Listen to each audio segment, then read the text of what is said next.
Bismillahirrahmanirrahiim. Waxaan daawadayaal kusoo dhawaada qubanaha xaqiiqda wararka caalamka iyo Soomaaliya qodobada qaybtan aan idinku wadaagi doono haddii barnaamijyo ka noqdo waxaa qayb ka noqonaya Iran oo weerarkii ugu horreeyay qorsheeyay inay ka fuliso saldhigga military ee Mareykanku uu ka leeyahay Qatar. Maxay tahay sababta keentay waqtigan isbahaysiga ee ka dhanka Iran go'aanka degdeg ay ka qaadatay rajada Mareykanka iyo waliba ku aadan in gebi ahaanba ay weerarto Iran way cadaysay xitaa dalalka dariska la ee Mareykanku uu ku leeyahay saldhigyadu waxay u sheegtay in aynan u aqoonsanaynin dalal daris ah ay u aqoonsato dalal Mareykanku markaas uu ka weerarayo Iran. Haddaba tallaabada tan Iran ay qaadayso saameyn ugu imaan karta maadaama hadda la warinayo saldhiggii ugu horreeyay Mareykanku ku leeyahay Qatar in Iran ay qorsheynayso in gebi ahaanba ay weerarto. dhinaca kale maxay tahay wejiga waxa uu kala kulmay ra'iisul wasaaraha Hindiya Israel kadib xilli halkaasi lagu soo dhaweeyay tallaabada culus ee halkaasi ka imaanaysa maxay tahay. Haddaba wadaadada Shiicida iyo waliba sidoo kale Sunniga oo si weyn halkaasi lagu qorsheynay in isbahaysi cusub ay ku sameysto Israel. Hindiya maxay tahay tallaabada waqtigan u furan inay qaadi karto hadiiba mar wejiga wax aan micno lahayn ay halkaasi kala kulantay. qodobadaasi waliba wixii kale nagu soo kordha ayaan saaxiibayaal ku qaadan doonaa marka ugu horeysa soo dhawaada saaxiibayaal walaalayaal channelka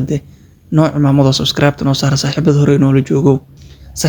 la joogo laagta saaxiib far badan ayna tusaysaa haynaga karanina noo like ree muuqaalka mahadsanidin soo dhawaada saaxiibayaal. wasiirka arrimaha dibadda ee Iran Abbas Araghchi ayaa wareysi uu siinayay wargeyska Indian Today waxa uu sheegay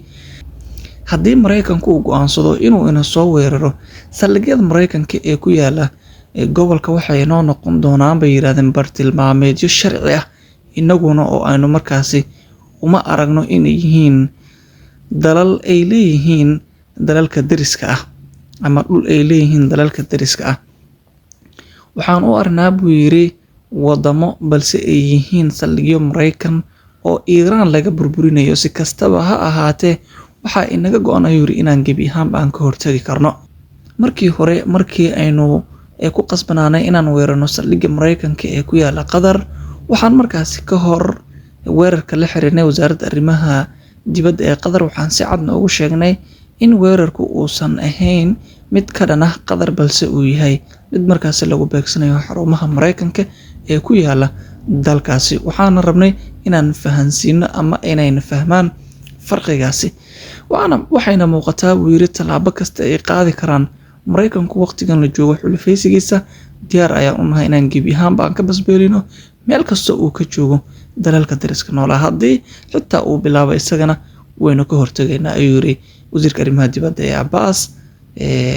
waana sababaha ugu weyn waqtigan u muuqato in wada hadalladii u socdeen gebi ahaanba ay u basbeeleen. waan arki doonaa wixii kale ka soo kordha. dhinaca kale ra'iisul wasaaraha Hindiya Narendra Modi oo isna markaasi Israel u tagay si loogu soo dhaweeyo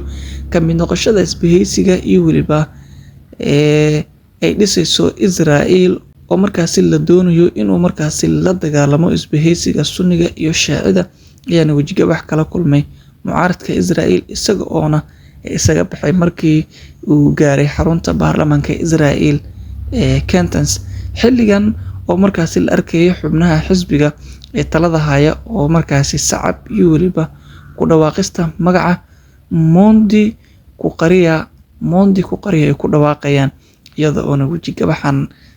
ku imaanay waqtigan ra'iisul wasaaraha ee dalkaasi Hindiya ayaa la tilmaamay in isbahaysi kale cusub halkaasi ka dhex furmi doono mana jirto ilaa hadda tallaabo kale ilaa wali ay qaadeen inkastoo saameynteeda laakiin la arkayo. waa hagaag wanaagtaas qubanaad kala socoteen Shariif Show saaxiibayaal noo like muuqaalka subscribe tan saaxiib far badan gaarsiinaysa inaga karina.